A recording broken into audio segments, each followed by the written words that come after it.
En France, il y a plus de 10 millions de salariés qui travaillent dans des entreprises appartenant à des groupes. Comme le législateur a voulu favoriser la mobilité au sein des différentes entreprises des groupes, il a décidé de renforcer la possibilité de conclure des accords de groupe. Tout d'abord, en ce qui concerne les sujets qui peuvent faire l'objet d'un accord de groupe. Auparavant, il y avait toujours une ambiguïté sur le point de savoir si un accord de groupe pouvait traiter de tous les sujets ou si il pouvait traiter de sujets que lorsque le législateur le prévoyait expressément. Désormais, c'est clair, dans tous les domaines où il peut y avoir une négociation d'entreprise, il peut également y avoir une négociation de groupe. Il y a un deuxième sujet très important, c'est vous savez que les entreprises doivent conduire des négociations obligatoirement sur un certain nombre de thèmes. Dans les entreprises appartenant à des groupes, cela s'avère parfois un peu factice, car en réalité, les décisions les plus importantes, notamment sur les augmentations collectives de salaire, sont prises au niveau du groupe. Et là, le législateur a prévu que dans certaines hypothèses que je vais évoquer, l'entreprise va être exonérée de l'obligation de mener une négociation annuelle au niveau de l'entreprise parce que soit un accord de méthode au niveau du groupe a prévu que ce domaine de négociation serait traité uniquement au niveau du groupe, soit lorsque, au niveau du groupe, le domaine en question a déjà fait l'objet d'un accord.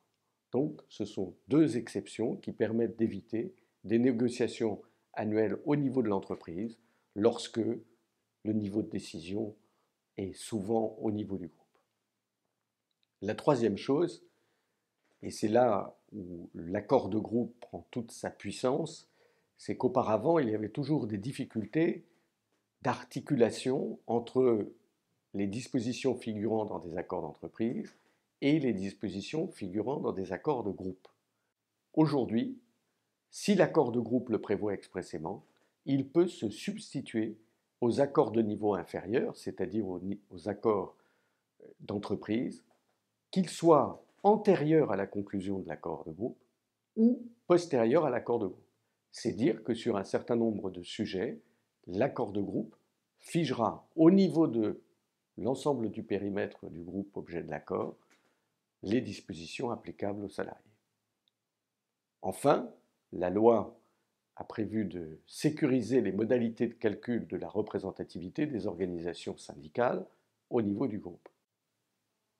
Vous savez que la conclusion d'un accord d'entreprise ou d'un accord de groupe suppose que les organisations syndicales signataires aient atteint un certain seuil de représentativité, 30% jusqu'au 1er janvier 2017 ou 1er janvier 2019 en fonction de l'objet de l'accord. Afin de déterminer la représentativité des organisations syndicales, la loi précise qu'il faut prendre le résultat des dernières élections intervenues au sein de chacune des entreprises qui rentrera dans le périmètre de l'accord de groupe. Il y a une exception.